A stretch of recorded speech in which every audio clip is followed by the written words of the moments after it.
Hello everyone. तो चलिए इस वीडियो में अपन एक क्वेश्चन डिस्कस करेंगे। बेसिकली इस क्वेश्चन में क्या है मैं आपको बता देता हूँ। एक है हमारा पेरेंट एच, ठीक है, एच पेरेंट है। ये कौन है? एस इसकी सब्सिडरी है, ध्यान रखना, एस से सब्सिडरी। और ए कौन है? इनकी एसोसिएट है, ठीक है। ये क्यों है ये अपन क्वेश्चन में अभी जब आगे बढ़ेंगे तो अपन डिसाइड करेंगे। इनकी जो नंबर ऑफ शेयर्स दिए हुए हैं, इनकी जो होल्डिंग है, उस हिसाब से अपन डिसाइड करेंगे। मैंने क्योंकि क्वेश्चन पूरा सॉल्व कर रखा है आपके लिए इस पीडीएफ में, तो मेरे को पता है, तो मैं आपको डिटेल्स पहले से बता रहा हूँ जिससे आप इस क्वेश्चन के लिए मेंटली प्रिपेयर है कि इसमें अपन क्या करने वाले हैं। तो बेसिकली होने क्या वाला है इस चीज़ में, इसमें अपन एच लिमिटेड की बुक्स में अकाउंटिंग करेंगे। एक तो सब्सिडरी वाली, क्यों? क्योंकि एस लिमिटेड एच की सब्सिडरी है और जो ए लिमिटेड है वो एच की कौन है? एसोसिएट है। तो इसमें अपनी एसोसिएट वाली अकाउंटिंग भी होगी जो अपन ने इंडेक्स 28 में कर रखी है, और उसके काफ़ी सारे क्वेश्चंस भी अपन ने कर रखे हैं जो आपको प्लेलिस्ट में दिख जाएंगे थंबनेल की हेल्प से। चलो बेसिकली मैंने आपको बता दिया इसमें अपन क्या करेंगे। मैंने नोट्स दोनों के लगा रखे हैं, यानी कंसोल्टेशन के स्टेप्स भी मैंने लगा रखे हैं नीचे इसमें, और एसोसिएट वाले कंसेप्ट भी इसमें मैंने नीचे लगा रखे हैं, जिससे आप जब पीडीएफ रेफर करो तो आपको सब कुछ आसानी से समझ आ जाए। सेल्फ सफिशिएंट पीडीएफ है, मैं आपको बता दूं वीडियो की शुरुआत में ही। वीडियो आपको सिर्फ इसके एक्सप्लेनेशन के लिए देखनी, जो मैं आपको समझाऊंगा कैसे हुआ है क्वेश्चन, जो मैंने वर्किंग करी उसके लिए मैं आपको बना रहा हूँ। नहीं तो आप अगर चाहो, अगर आपको अपना टाइम बचाना हो तो आप डायरेक्टली पीडीएफ रेफर कर सकते हो, आपको सब कुछ समझ में आएगा। जानना है तो वहाँ पर वीडियो खोल लेना, सिंपल सी बात। चलो अब अपन पढ़ना स्टार्ट करते हैं। क्या लिखा हुआ है? द अकाउंटेंट मिस्टर रमेश कन्ना, ठीक है, ऐसे खन्ना होना चाहिए, चलो छोड़ो, of H limited submitted to you the following stand alone balance sheet extracts as on 31 March 2024। 31 March 2024 की अपने को बैलेंस शीट दे रखी है, किसकी?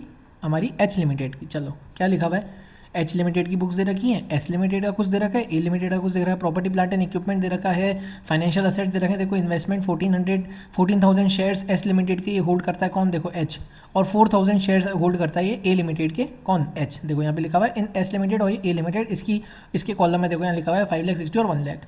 यहाँ पे तो टोटल लिखे हुए हैं, टोटल से आप थोड़ा कंफ्यूज मत होना। यहाँ पे टोटल का कॉलम दे रहे हैं, कॉलम बेसिकली टोटल वाला है, तो ये कुछ काम का नहीं है अपना, काम का अपना ये और ये वाला है, ठीक है। चलो इन्वेंट्री दे रखी है, फाइनेंशियल असेट्स दे रखे हैं, cash and cash equivalent, trade receivables, ये हमारी लाइबिलिटी साइड आ गई। इक्विटी अपने को दे रखी है तीनों की, अदर इक्विटी, रिटेन अर्निंग्स दे रखे हैं, फाइनेंशियल लाइबिलिटीज दे रखी हैं, ट्रेड पेबल दे रखे हैं। चलो एडजस्टमेंट्स पढ़ना स्टार्ट करते हैं। क्या लिखा हुआ है? The following additional information is made available in respect of these companies. First, H limited कौन है? हमारी parent. H limited purchase the shares in S limited on 31 अक्टूबर 2023। ये हमारी क्या हो गई? डेट ऑफ एक्विजिशन हो गई। When retained earnings of S limited was 5 lakh, हमें उस डेट ऑफ एक्विजिशन वाली रिटेन दे रखी है, यानी हमारी कौन से? प्री वाले कॉलम में हमारी 5 लाख की आएंगी, और जो डिफरेंस आएगा वो हमारा सारा का सारा पोस्ट में चला जाएगा, जो अपन स्टेप 2 परफॉर्म करते हैं हमारे कंसोलिडेशन प्रोसेस का। And shares in A limited were acquired on 30 जून 2023, यानी हमारा इन्वेस्टमेंट इन एसोसिएट वाला दे रखा है।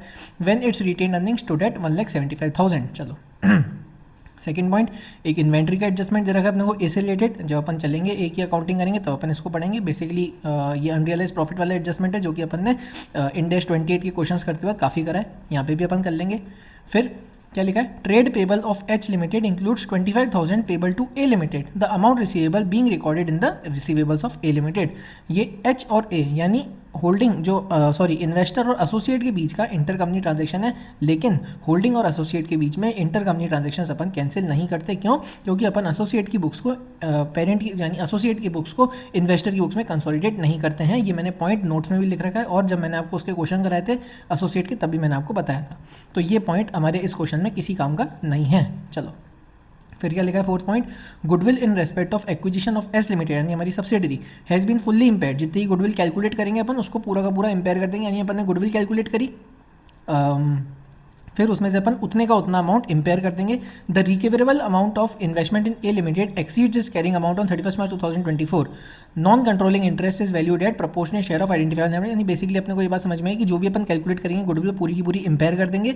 और दूसरा जो एनसीआई वैल्यू होगा वो proportional share of identified nets यानी पीएसएनए मेथड से कैलकुलेट होगा, पीएसएनए मेथड से हमारा एनसीआई की कैलकुलेशन होगी। चलो आगे बढ़ते हैं। आगे क्या लिखा हुआ है? सॉरी, 10% डिविडेंड वी डिक्लेयर्ड, ये वर होगा। 10% dividend were declared by both H limited holding S limited यानी उसकी subsidiary, where as A limited यानी associate declared 15% dividend for the year 23-24।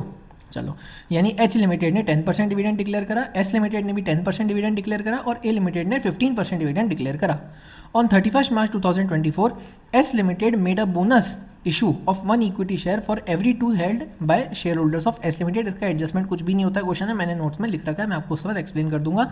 ये बोनस का पॉइंट तो किसी काम का भी नहीं है। चलो, dividends were declared but were not accounted by all these companies in the books of accounts before the year end. Similarly the bonus issued by the S limited were not reflected, यानी dividend declare तो हुआ लेकिन उन्होंने accounting नहीं करी, ठीक है, उन्होंने अकाउंटिंग नहीं करी। अब क्या हुआ है ना, इस क्वेश्चन में जो आईसीआई का सजेस्टेड आंसर है, ये बेसिकली एग्जाम का क्वेश्चन है, मई 24 के एग्जाम में क्वेश्चन पूछा गया था। उसमें क्या करा है, आईसीआई ने 3 अजम्पशंस लेकर के क्वेश्चन को सॉल्व करा है। अगर अपने कोई 3 अजम्पशन नहीं पता हो तो अपन बेसिकली उस जो हमारा फर्स्ट अजम्पशन होता है, यानी हम क्या करेंगे, इग्नोर द एडजस्टमेंट डिविडेंड। क्यों इग्नोर करेंगे, dividend were declared but were not accounted by all these companies in the books before the year end. यानी डिविडेंड डिक्लेयर तो कर दिया लेकिन अपन डिविडेंड को तब अकाउंटिंग करते हैं जब वो एजीएम के अंदर, यानी जो हमारी जनरल बॉडी मीटिंग होती है उसके अंदर वो अप्रूव हो जाता है, उसके बाद वो डिविडेंड वैलिड डिविडेंड माना जाता है। यानी इस केस के अंदर वो एजीएम हुई नहीं, वो डिविडेंड अप्रूव हुआ ही नहीं। इसका मतलब ये जो डिविडेंड है बेसिकली हमें कहीं भी अकाउंटिंग नहीं करनी है, अपने को डिविडेंड की पूरी अकाउंटिंग को इग्नोर करके चलना है एज अ फंडामेंटल प्रिंसिपल। लेकिन आईसीआई ने इसमें 3 अजम्पशन से क्वेश्चन सॉल्व कर रखा है। पहला, इग्नोर द एडजस्टमेंट, जो मैंने अभी आपको बताया कि ignore the adjustment for dividend completely as dividend has to be approved in the annual general meeting. ये तो उन्होंने डिक्लेयर करा है लेकिन उसको अप्रूव भी होना पड़ता है। ये हमारा कौन सा होता है, ये हमारा आइडियल अजम्पशन होता है। हमेशा जितने भी अपन कंसोलिडेशन की क्वेश्चन करते हैं, ये हमारा आइडियल अजम्पशन होता है कि जब तक एजीएम नहीं होती उसमें अंदर वो अप्रूव नहीं होता तब तक वो डिविडेंड वैलिड डिविडेंड नहीं माना जाता, जो कि इस क्वेश्चन में इन्होंने बोला गया। लेकिन आईसीआई के इन्होंने 2 अजम्पशंस और दिए। दूसरा कौन सा है, consider dividend as declared but not paid. Consider dividend as declared यानी डिक्लेयर कर दिया अपन ने लेकिन not paid. Consider dividend as declared and paid, तीनों। तो मैं आपको तीनों सॉल्यूशन बताऊंगा। बेसिकली फर्स्ट सॉल्यूशन जो है वो अपना फंडामेंटल सॉल्यूशन है, जो हमारा मेन सॉल्यूशन है वो फर्स्ट वाला सॉल्यूशन होता है जिसमें अपने को डिविडेंड को पूरी की पूरी तरह से इग्नोर करके चलना है। सेकंड में क्या होगा, बहुत ही माइन्यूट सा चेंज आएगा, वो मैं आपको बता दूंगा, लिखा हुआ है मैंने पीडीएफ में। थर्ड में क्या आएगा, बहुत माइन्यूट सा चेंज है, वो भी मैं आपको बता दूंगा। बेसिकली अपन फर्स्ट जो इनका अजम्पशन है, जो फर्स्ट आईसीआई का अजम्पशन है, यानी ignore the dividend. Basically upon dividend को बिल्कुल इग्नोर करके चलेंगे। हम भूल जाएंगे कि इस तरह से कोई अपने को लाइन दी हुई है क्वेश्चन में, बिल्कुल डिविडेंड को इग्नोर करते हुए अपन बाकी के सारे एडजस्टमेंट्स इसमें करेंगे। फिर सेकंड और थर्ड में क्या इफेक्ट आएगा वो मैं आपको बाद में लास्ट में बता दूंगा। पहले अपन मेन सॉल्यूशन कर लेंगे इसका, जो कि अपने को आइडियली फंडामेंटली एग्जाम में करना ही होता है। अगर ये 3 अजम्पशन नहीं भी होते तो भी अपन बेसिकली एग्जाम में कौन सा करके आते हैं, ये वाला एग्जाम में अपने को करना है। समझ में आ गई बात, बिल्कुल समझ में आ गई। यानी एज अ फंडामेंटल प्रिंसिपल जब तक एजीएम में डिविडेंड डिक्लेयर नहीं होता है तब तक उसको अपन वैलिड डिविडेंड नहीं मानते हैं, जो कि इस क्वेश्चन में ऐसा हुआ है, dividend but declared but not accounted by all these companies in the books before the year end. Similarly bonus का तो वैसे ही कोई एडजस्टमेंट नहीं, क्यों, मैंने आपको नीचे लिखा रखा है, मैं आपको भी बता दूंगा। और डिविडेंड का भी कोई एडजस्टमेंट नहीं है। डिविडेंड और बोनस के तो जितने भी पॉइंट अपने को एडजस्टमेंट दे रखे हैं वो सब किसी काम के नहीं हैं।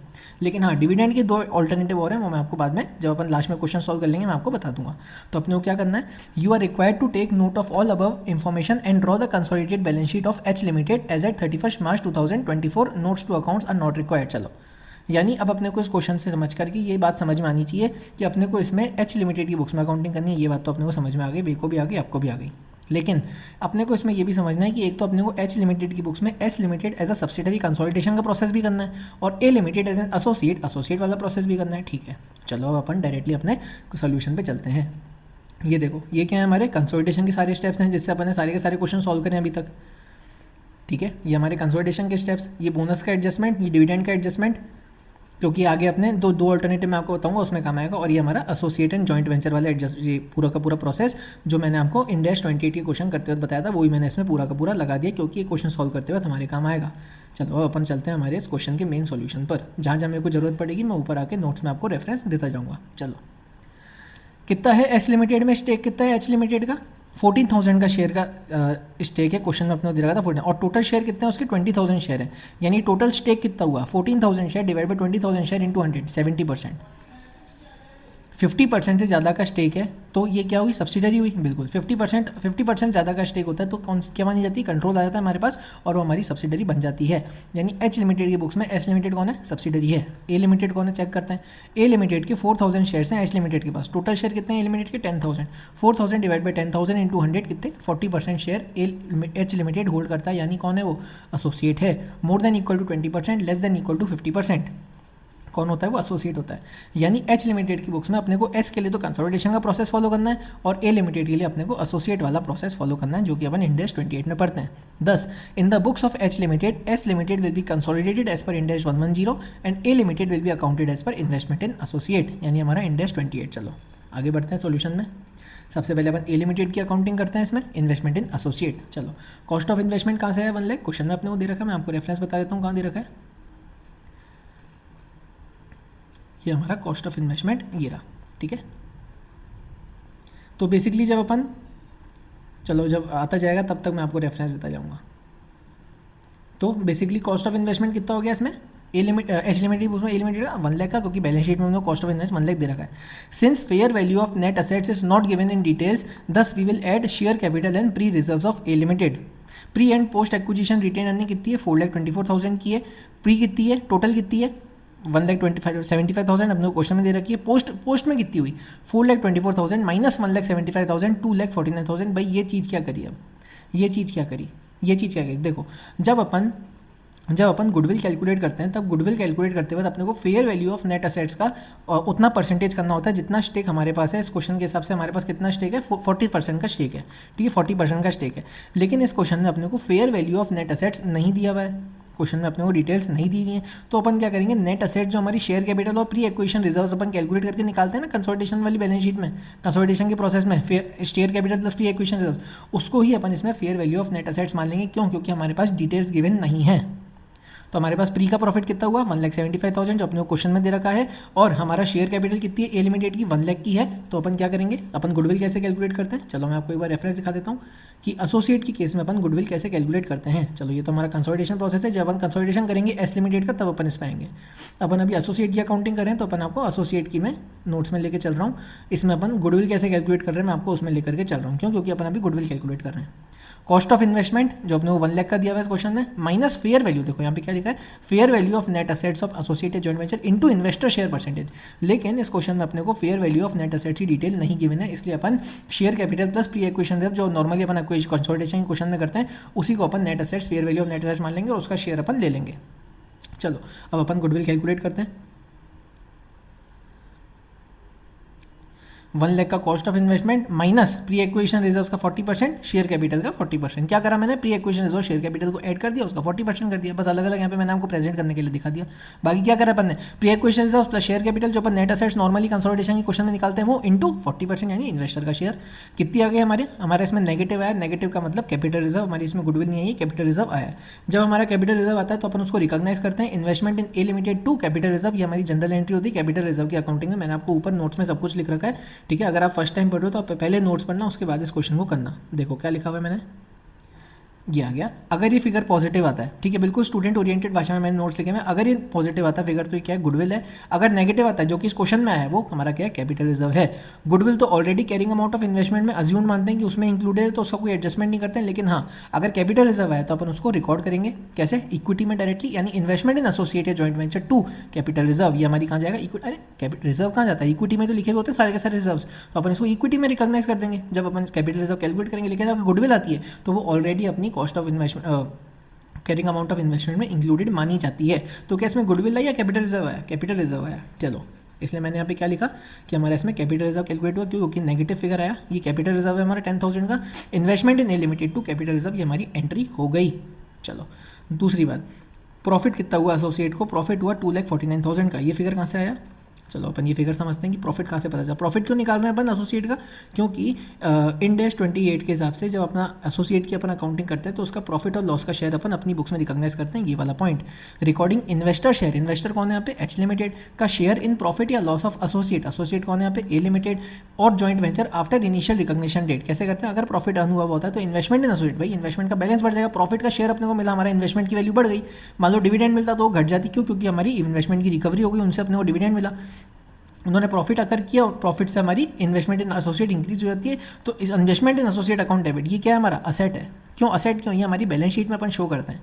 अपन सारे के सारे असेट्स कंसोलिडेट नहीं करते। आपको थोड़ा सा भी अगर कंफ्यूजन आ रहा हो इन पॉइंट्स में तो आप पहले इंड AS 28 के क्वेश्चंस देखना मेरे, जो मैंने आपको करवाए हैं स्पेसिफिकली, ठीक है। इसमें दोनों इंक्लूडेड है, तो मैं अज्यूम करके चल रहा हूँ कि आपने इंड AS 28 भी कर रखा है और आपने इंड AS 110 भी कर रखा है, इसलिए आप ये क्वेश्चन यहाँ पे कर रहे हो, ठीक है। लेकिन फिर भी आपको कुछ समझ नहीं आ रहा तो फिर आप डायरेक्टली नोट्स में से देखना, इसमें आपको जनरल एंट्री सब समझ में आ जाएगी।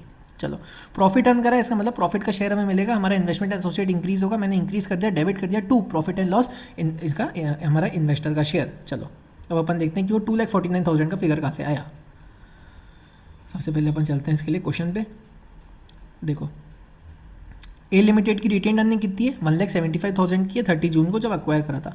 तो यानी पोस्ट ये जो उनका आगे का प्रॉफिट हुआ इन्वेस्टमेंट के बाद वो कितना हुआ अपन देखते हैं। सबसे पहले ए लिमिटेड की क्लोजिंग कितनी है 4,24,000 की इनकी क्लोजिंग है। देखो 4,24,000 मैं यहाँ से देख रहा हूँ 4,00,000 लिमिटेड की इनकी 4,24,000 की इनकी कितनी है क्लोजिंग फिगर। अगर मैं डिफरेंस निकालूँ तो कितना आता है 4,24,000 माइनस 1,75,000 2,49,000 यानी जितना भी इन्वेस्टमेंट के इन्वेस्टमेंट इन ए लिमिटेड जब अपन ने कॉस्ट ऑफ इन्वेस्टमेंट अकर करी उसके बाद उनको कितना प्रॉफिट हुआ 2,49,000 का प्रॉफिट हुआ।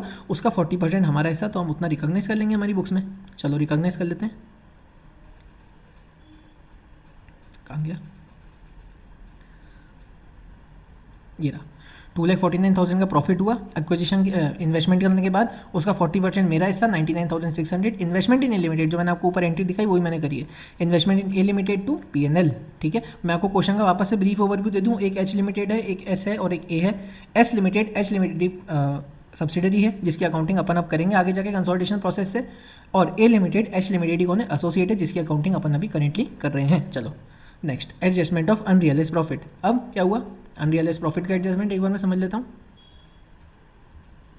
अनरियलाइज्ड प्रॉफिट सबसे पहले अपने को क्या चेक करना होता है check whether the transaction is upstream और डाउनस्ट्रीम। अपस्ट्रीम ट्रांजैक्शन क्या मतलब होता है एसोसिएट या जॉइंट वेंचर ने सेल करा इन्वेस्टर को। डाउनस्ट्रीम का मतलब इन्वेस्टर ने एसोसिएट जॉइंट वेंचर को सेल। भाई इन्वेस्टर बड़ा पैसे किसने दिए इन्वेस्टर ने दिए। इन्वेस्ट करने वाला कौन है इन्वेस्टर है यानी इन्वेस्टर बड़ा है। अपस्ट्रीम का मतलब अपस्ट्रीम मतलब अब ऊपर जा रहे हैं नीचे से ऊपर। नीचे कौन बचा associate joint venture associate joint venture ने इन्वेस्टर को दिया ऊपर की तरफ अपस्ट्रीम नीचे से ऊपर। Associate joint venture sold to investor downstream ऊपर से नीचे investor to associate joint venture investor to associate joint venture. ठीक है और तीसरी बात कौन सी अपने को सिर्फ इन्वेस्टर शेयर जो परसेंटेज है उतने का ही अनरियलाइज्ड प्रॉफिट को इसमें एलिमिनेट करना है। तो चलो अपन चेक करते हैं कि अपस्ट्रीम है या डाउनस्ट्रीम है। कहाँ से चेक करेंगे अपन क्वेश्चन से चेक करेंगे क्योंकि अपने को एक इन्वेंट्री का एडजस्टमेंट दे रखा है उसमें। चलो अपन समझ लेते हैं।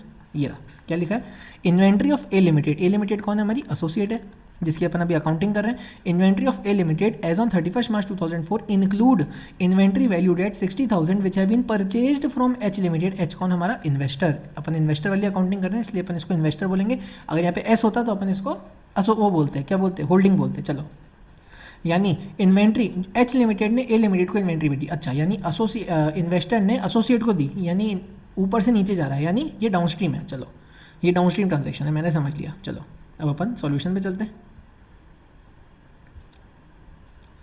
ये आ गए अपन अपने सॉल्यूशन में। अनरियलाइज प्रॉफिट कितना है 6। अब ये प्रॉफिट का अमाउंट कैसे है वो भी समझने वाली बात है। चलो इसको भी समझ लेते हैं। सी कैलकुलेशन कैसे आई क्या लिखा हुआ है which have been purchase from H limited on 1 January 2004 at cost plus 20%। यानी ये जो वैल्यू है ये 120% की है इसमें प्रॉफिट भी इंक्लूडेड है। तो अगर अपने को अनरियलाइज प्रॉफिट निकालना है तो इसका प्रॉफिट पार्ट अपने को अलग करना पड़ेगा। तो अगर 60,000 120% है तो 100% कितना हुआ। या फिर अगर आपको डायरेक्ट प्रॉफिट निकालना है तो इंटू 20 कर देंगे। कितना है का प्रॉफिट 60,000 डिवाइड बाई 120 इंटू 20 कितना है प्रॉफिट 10,000 का प्रॉफिट आया। ये समझ में आ गई होगी फिगर की कैलकुलेशन यूनिटरी मेथड से मैंने करा। बेसिक मैथमेटिक्स जो अपन स्कूल में करते थे नहीं आया हो तो आप डाउट पूछ सकते हैं यूट्यूब के कमेंट सेक्शन में या फिर टेलीग्राम ओपन है। चलो तो मैंने क्या करा बेसिकली 60,000 की जो सेल प्राइस है इसमें से मैंने प्रॉफिट को अलग कर दिया। क्या दिया हुआ प्रॉफिट इसमें इंक्लूडेड 20% का यानी 120% की वैल्यू है बेसिकली। तो अगर 120% 60,000 है तो 100% कितना हुआ बेसिकली मैंने टोटल प्रॉफिट निकाल लिया 10,000 का। इसका हमारा शेयर 40% उतना अपने को इसमें एलिमिनेट करना है। चलो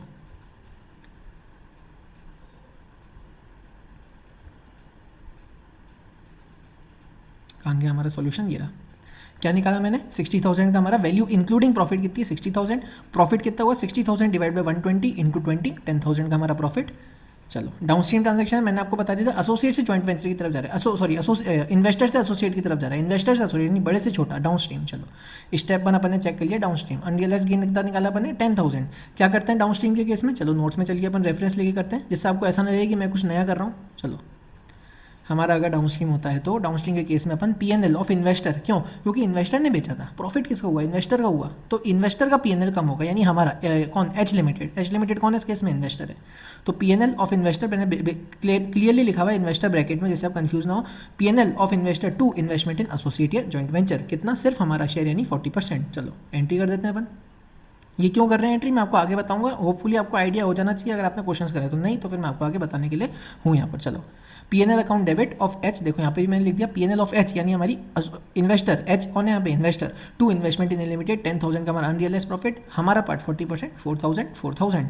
चलो अब सबसे मेन बात 31 मार्च 2024 की जब अपन कंसोलिडेटेड बैलेंस शीट बनाएंगे तो उसमें अपने को जो कॉस्ट ऑफ इन्वेस्टमेंट जो अपन A limited, investment in A limited लिखेंगे। भाई ए लिमिटेड की बुक्स अपन कंसोलिडेट तो करते नहीं है, मैंने वो पॉइंट भी ऊपर नोट्स में लिखा हुआ है, देखो मैं आपको एक बार रेफरेंस बता देता हूँ। तो याद है आपको ट्रेड पेबल का एक एडजस्टमेंट था इसमें, इंट्रा ग्रुप आइटम का, जो मैंने आपको कहा था कुछ एडजस्टमेंट नहीं होगा, क्यों नहीं होगा मैंने यहाँ पे लिख रखा है, मैं आपको एक बार दिखाता हूँ, देखो रेफरेंस ले लो। Since the investment is between 20% to 50%, thus for both associate and joint venture accounting, joint venture accounting assets liabilities will not be taken over and any inter party dealings will not also be cancelled out। भाई जब asset liability ही taken over नहीं हो रहे तो inter party dealings को cancel out करने का कोई मतलब ही नहीं है। तो ये वाला जो अपने को क्वेश्चन में एडजस्टमेंट दे रखा था, कौन सा ये वाला, इस एडजस्टमेंट का कोई मतलब ही नहीं है, ये सिर्फ अपने को कंफ्यूज करने के लिए दे रखा है। इस एडजस्टमेंट का पूरे क्वेश्चन में कहीं कुछ काम नहीं है, इग्नोर करके चलना है एडजस्टमेंट को पूरा का पूरा। क्यों? क्योंकि एच लिमिटेड की बुक्स में ए लिमिटेड सिर्फ इस इन्वेस्टमेंट इन ए लिमिटेड के नाम से शो होगा उसकी asset side of balance sheet में। कहाँ पर? Asset side of balance sheet में, जैसे यहाँ पे हो रहा है, जैसे यहाँ पे हो रहा है। बस इसमें क्या होगा, प्रॉफिट का पार्ट ऐड हो जाएगा, अनरियलाइज प्रॉफिट एडजस्ट हो जाएगा, वही अपन अब एडजस्ट करने के लिए जा रहे हैं। चलो तो अपन वही करेंगे।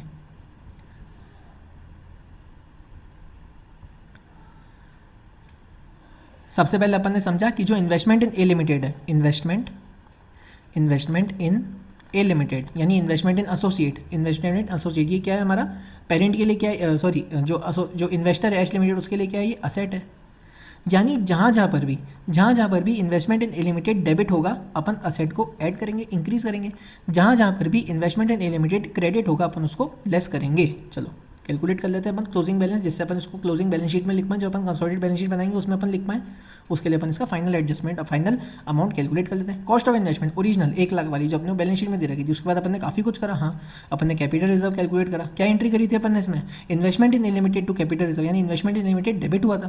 भाई वैसे भी कैपिटल रिजर्व क्रिएट हुआ, क्रेडिट हुआ, क्यों? क्योंकि लाइबिलिटी साइड पर होता है, liability side as a credit balance.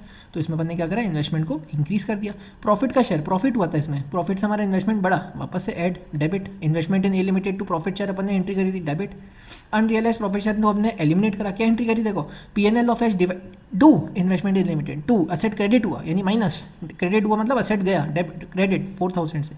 तो हमारा क्लोजिंग बैलेंस क्या है, 2,05,600। जब अपन कंसोलिडेटेड बैलेंस शीट बनाएंगे ना एच लिमिटेड की, उसमें अपन इन्वेस्टमेंट इन ए लिमिटेड के नाम से 2,05,600 का अमाउंट दिखाएंगे।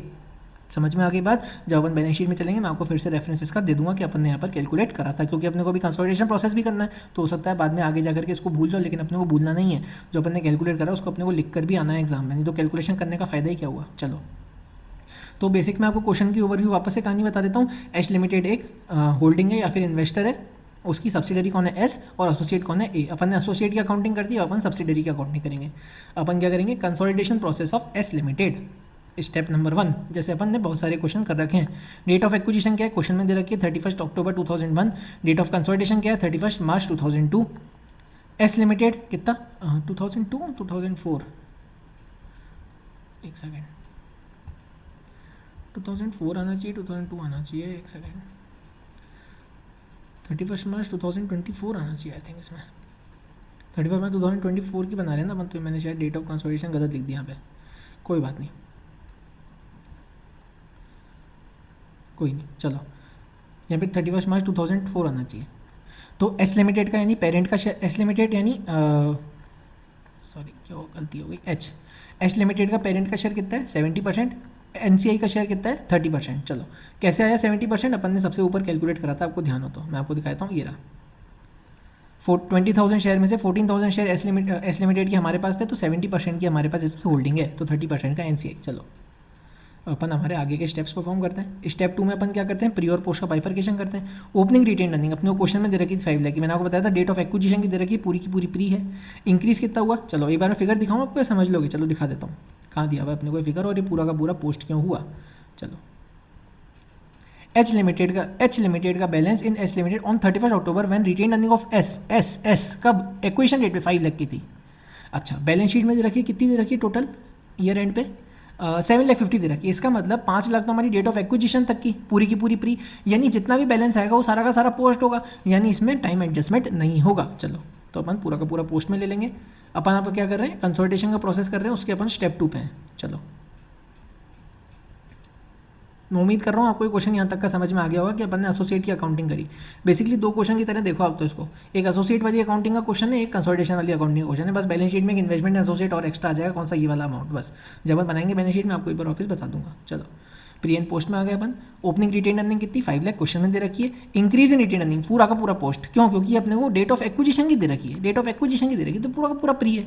अब जितना भी वो सब एक्विजिशन के बाद वो पूरा का पूरा पोस्ट है, टाइम एडजस्टमेंट की कोई बात ही नहीं आती। 7,50,000 टोटल माइनस 5 लाख जो हमें क्वेश्चन में दे रखा है, ये हमारा 2,50,000 पूरा का पूरा पोस्ट आ गया। इसके अलावा इस क्वेश्चन में और कोई एडजस्टमेंट नहीं है, ठीक है। चलो इसके अलावा हमारे पास इस क्वेश्चन में और कोई एडजस्टमेंट नहीं है। जो डिविडेंड का है वो अपन ऑल्टरनेटिव 2 और 3 में समझ लेंगे, वो कुछ बहुत ईजी है, उसमें कुछ भी नहीं है। तो अपन ने क्या करा, ये हमारा पोस्ट का आया, इसको अपन ने एच और एस में बांट दिया, एच का 70% और एस का 30%। स्टेप 3 में अपन क्या करते हैं, नेट एसेट्स कैलकुलेट करते हैं। आपको इन स्टेप्स में कोई भी दिक्कत आ रही हो, नोट्स को रेफर करना, आपके पास PDF ऑलरेडी होगी अगर आप इस वीडियो को देख रहे हो तो। नोट्स में मैंने सारे के सारे स्टेप्स ऊपर लिख रखे हैं, मैं उन्हीं को यहाँ पे अप्लाई कर रहा हूँ। तो वापस से मैं ऊपर जाकर उनको रीड करूँ, यहाँ पर आके फिगर रीड करूँ, तो उसका मतलब नहीं है। यहाँ पे सब कुछ सेम है, मैंने क्या करा यहाँ पे नोट्स में कुछ नहीं, शेयर कैपिटल यहाँ पे एक्स लिख रखा है बस, पोस्ट एक्विजिशन प्री एक्विजिशन है यहाँ पे एक्स करके लिख रखा है और कुछ नहीं है। तो फॉर्मेट दे रखा है मैंने आपको ऊपर पूरा पूरा, उसको अपन यहाँ पे अप्लाई करना है। चलो नेट असेट्स 2 लाख के, सॉरी नेट असेट्स अपन कैलकुलेट करें। शेयर कैपिटल कितनी सब्सिडरी की, 2 लाख की।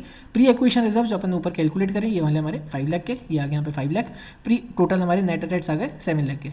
4th स्टेप में अपन एनसीआई कैलकुलेट करेंगे as on date of acquisition. कैसे करते हैं, नेट असेट्स का एनसीआई परसेंटेज, क्यों, क्योंकि PSNA मेथड से अपने को इसमें कैलकुलेशन करनी है, क्वेश्चन में अपने को दे रखा है। PSNA मेथड मतलब नेट असेट्स का एनसीआई परसेंटेज। नेट असेट्स अपने पास है 7 लाख के, उसका एनसीआई परसेंट 30%, कितना आ गया, 2,10,000 की हमारी NCI as on date of acquisition आ गई। डेट ऑफ कंसोलिडेशन की एनसीआई निकाल लेते हैं, NCI as on date of acquisition जो अपन ने ऊपर अभी निकाली ये वाली। ऐड पोस्ट एक्विजिशन का प्रॉफिट का शेयर, हमारा जो स्टेप 2 में अपन ने निकाला 75,000। इसके अलावा अभी इसमें कोई एडजस्टमेंट नहीं है, और तो हमारी NCI as on date of consolidation आ गई 2,85,000। चलो स्टेप 5 में अपन क्या करते हैं, गुडविल और गेन ऑफ बार्गेन परचेज निकालते हैं। कैसे निकलती है, परचेज कंसिडरेशन 5,60,000 क्वेश्चन में दिया हुआ होगा अपने को, कहाँ दिया हुआ एक बार देख लेते हैं। बैलेंस शीट से अपन उठाएंगे इसको, क्यों उठाएंगे वो भी मैं आपको बताता हूँ, उसका भी रीज़न मैंने नोट्स में लिख रखा है। क्योंकि अपने को क्वेश्चन में स्पेसिफिकली परचेज कंसिडरेशन नहीं दे रखा है। देखो कहीं भी दे रखा है कि आपको क्वेश्चन में एडजस्टमेंट में कितना परचेज कंसिडर हुआ, नहीं। जब भी अपने को परचेज कंसिडरेशन नहीं दिया हुआ होता है तो अपन इन्वेस्टमेंट इन सब्सिडरी को ही परचेज कंसिडरेशन मानते हैं। Note, if purchase consideration is not given specifically then take investment amount in subsidiary by parent in the asset side of parent balance sheet. चलो पेरेंट बैलेंस शीट की asset side, parent balance sheet की asset side, investment in subsidiary, ये वाला amount 5,60,000 का हमारा purchase consideration हो जाएगा। चलो परचेज कंसिडरेशन की क्यों जरूरत पड़ी अपने को, गुडविल निकालने के लिए, या मतलब गेन ऑन बार्गेन परचेज जो भी अपनी आता है। चलो कहाँ थे अपन, यहाँ थे अपन। परचेज कंसिडरेशन हमारा 5,60,000 का। NCI is on date of acquisition, ये फॉर्मेट का पार्ट है, आपको चाहे तो आप फॉर्मेट पहले देखना फिर क्वेश्चन करना, ठीक है। चलो add NCI is on date of acquisition जो अपन ने स्टेप 4 में निकाला 2,10,000 माइनस नेट असेट्स जो अपन ने स्टेप 3 में निकाला 7 लाख, हमारी गुडविल आ गई 70,000। याद है क्वेश्चन में दे रखा था इम्पेयर फुल गुडविल, पूरी की पूरी गुडविल को इम्पेयर कर दो, हाँ दिया हुआ था, तो अपन ने कर दिया, देख लो मैंने डिडक्ट कर दिया 70,000। Deduct from consolidated retained earning also in step 6, क्यों, चलो इसका रीज़न मैं आपको बताता हूँ कि इस चीज़ को मैंने यहाँ पे क्यों लिखा, नोट्स में आपको लेके चलता हूँ। वैसे आपको समझ में आ जाना चाहिए, नहीं आया तो कोई बात नहीं, हो सकता है आप ये क्वेश्चन पहली बार देख रहे हो या सबसे पहले यही क्वेश्चन देख रहे हो आप, कोई बात नहीं, कोई दिक्कत नहीं है। इसलिए तो लिखा है मैंने इसकी, इसलिए तो पूरा का पूरा प्रोसेस यहाँ पे मैंने लगा रखा है इसका लिख करके, जिससे कोई भी दिक्कत नहीं है किसी भी क्वेश्चन में, और हर क्वेश्चन के मैं लगाया हुआ है मैंने ऊपर। देखो 2 तरह से अपन एनसीआई को कैलकुलेट करते हैं, एक होता है हमारा proportionate share of net asset method और एक होता है हमारा fair value method. Proportionate share of net asset method से जब एनसीआई कैलकुलेट करी जाती है, उससे से जो गुडविल आती है वो क्या होती है, पार्शियल गुडविल होती है। मैंने आपको हर जगह ये बोला है कि पी से PSN, पी से पार्शियल, आप इस तरह से याद कर सकते हैं। और अगर अपन फेयर वैल्यू मेथड से एनसीआई कैलकुलेट करते हैं तो उससे जो हमारी गुडविल आती है, भाई देखो यहाँ पे लिखना होता है ना हम लोग NCI on date of acquisition, तो उससे जो गुडविल निकल के आएगी वो कौन सी होगी, हमारी फुल गुडविल होगी। चलो अगर हमारी पार्शियल गुडविल होती है, पार्शियल गुडविल का मतलब होता है सिर्फ उसमें पेरेंट का शेयर होता है, उसमें एनसीआई की कहीं भी बात नहीं आती है। तो पार्शियल गुडविल अगर इम्पेयर होती तो उसमें सिर्फ हमारी कंसोलिडेटेड रिटेन्ड अर्निंग रिड्यूस होती है, क्यों, क्योंकि पार्शियल गुडविल सिर्फ पेरेंट की गुडविल होती है, पार्शियल गुडविल सिर्फ पेरेंट की गुडविल होती है, उसमें एनसीआई का पोर्शन नहीं होता है। लेकिन जो फुल गुडविल होती है उसमें पेरेंट का पोर्शन भी होता है और एनसीआई का पोर्शन भी होता है। इसीलिए मैंने ब्रैकेट में क्या लिखा है यहाँ पे कि पेरेंट की कंसोलिडेटेड रिटेन्ड अर्निंग कम हो जाएगी। कहाँ पर लिखा मैंने ब्रैकेट में, जहाँ पर अभी अपन रुके थे जिस क्वेश्चन पे आके, कहाँ पर, ये सब अपन कर चुके, ये अपन कर चुके सब कुछ, देखो क्या लिखा मैंने, डिडक्ट फ्रॉम कंसोलिडेटेड रिटर्निंग। क्यों? क्योंकि ये वाली जो गुडविल आई है ये पार्शियल गुडविल है।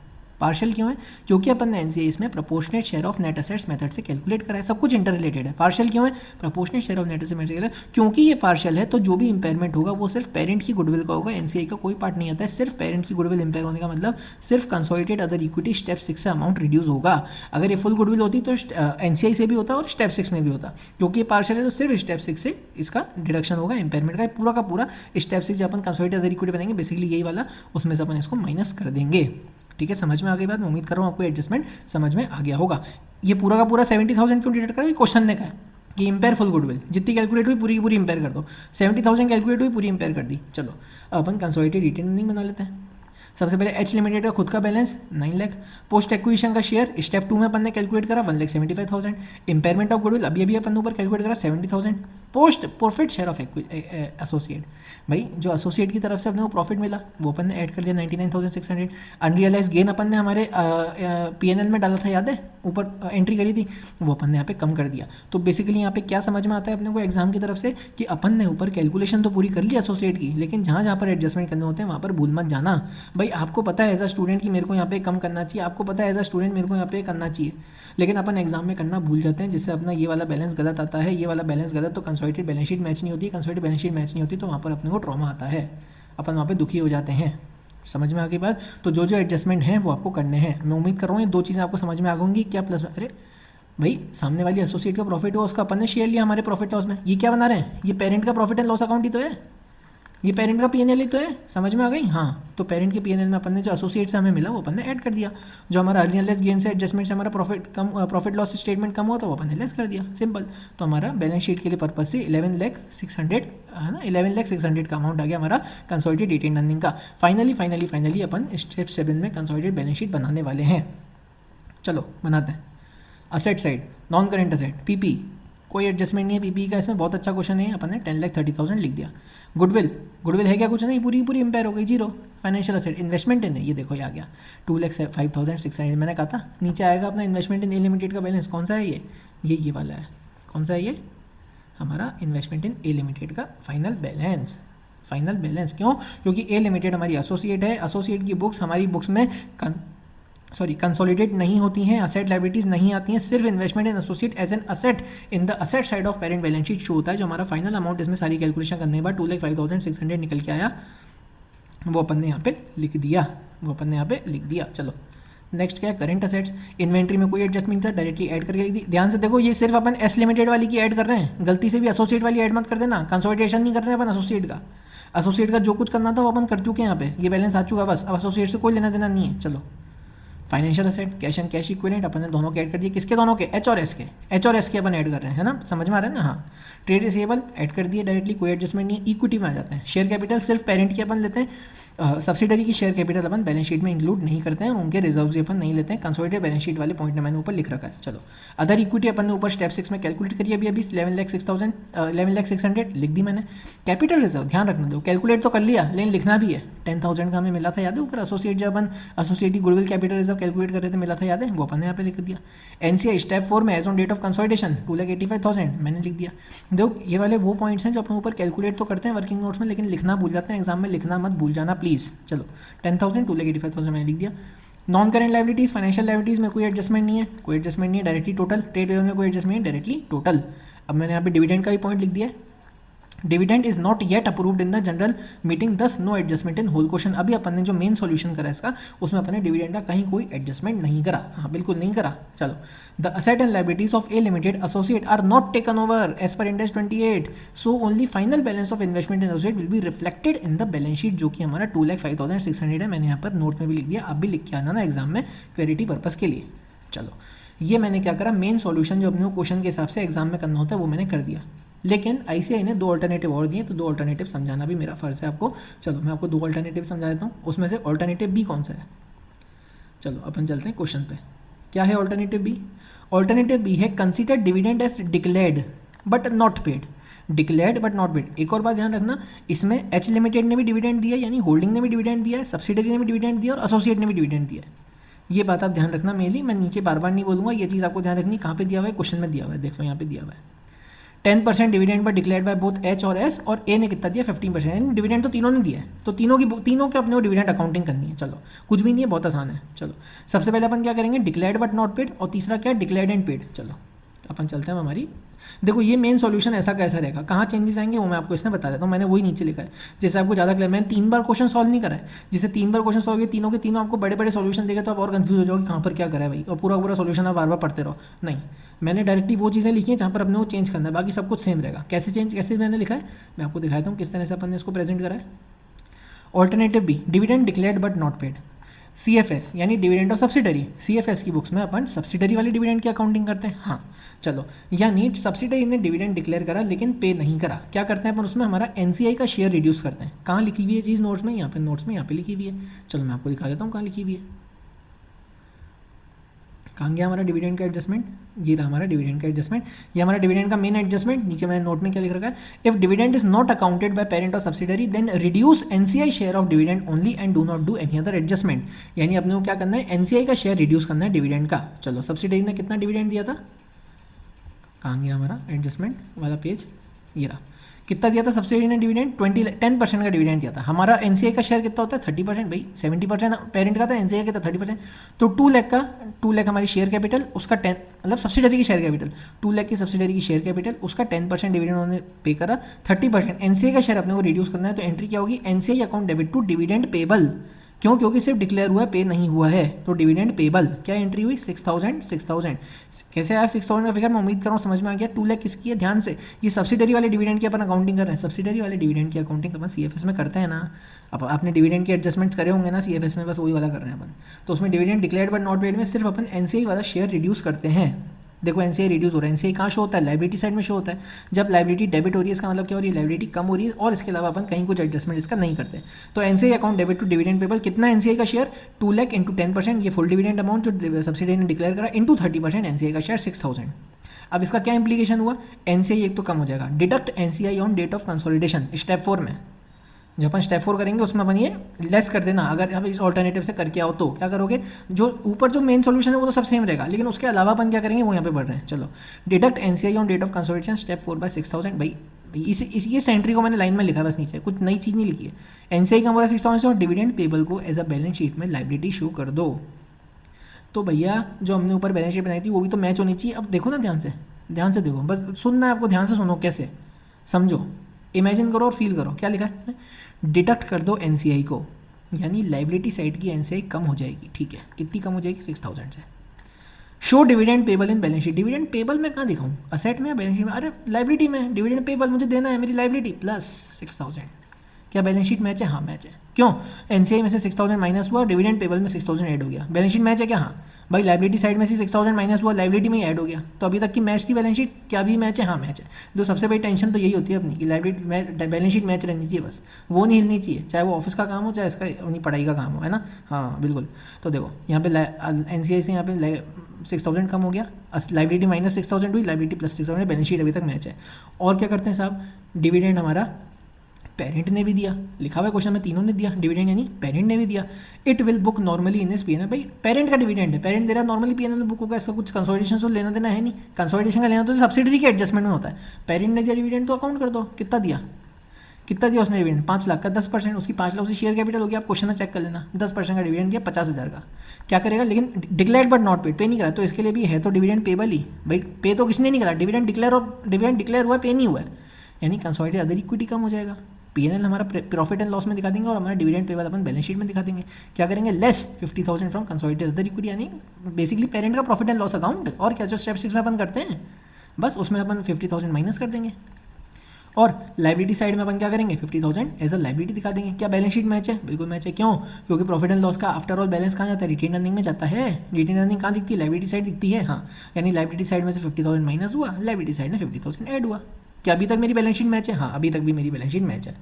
चलो, मैंने जो सब्सिडरी ने डिविडेंड दिया था उसकी अकाउंटिंग बता दी, जो पेरेंट ने डिविडेंड दिया था उसकी अकाउंटिंग बता दी। अब एसोसिएट ने भी डिविडेंड दिया है, क्वेश्चन में दिया हुआ है, it will be deducted from investment in associate. कैसे, डिविडेंड जो होता है वो एसोसिएट, जो हमारी इन्वेस्टमेंट एसोसिएट अपन हमारी बुक्स में दिखाते हैं, पेरेंट की बुक्स में, उसमें क्या होता है, डिविडेंड एज अ रिकवरी होता है। मैं आपको क्या एंट्री दिखा दूँ, चलो मैं आपको एक बार एंट्री दिखा देता हूँ। किसी भी तरह की डिस्ट्रीब्यूशन हो या कोई रिकवरी हो, उससे अपन हमारा इन्वेस्टमेंट इन एसोसिएट अकाउंट कम करते हैं। कहाँ लिखा हुआ है ये, यहाँ लिखा हुआ है।